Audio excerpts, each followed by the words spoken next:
Hey guys, this is a quick rough and ready late night quick review and unboxing of the Ryobi 1 Plus 18 volt workshop blower kit. I will need this early tomorrow morning. I'm actually going to use it to blow some bees off my hives when I check them, and without hurting the bees and extracting frames. So I want to get this ready tonight, get it all charged up. I've got the Ryobi gear, lots of 18 volt batteries. However, this was about $40, $50 more, and it came with one spare battery and the charger as well. So I thought for the extra 50 bucks, 40 bucks, it was well worth it. So let's get this show on the road.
Okay, so here we have it. I've got a battery, an old battery of mine. I'm going to whack in. There we are. It looks like there's 3 settings at the back. Simple as that. Moment of truth.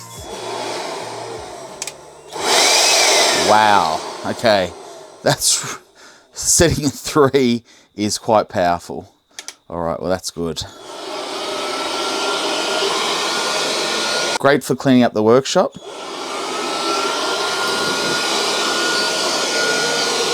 That's on setting 1. That's on setting 2. That's on setting 3. Wow, that's really powerful. More powerful than I would have thought for such a small little unit. Really impressed with that. So I'm going to charge these batteries up. Really impressed with that. It's got a flexible tube here. Great for the workshop. I'm going to give my workshop a quick blowout right now. Thanks guys. Good night.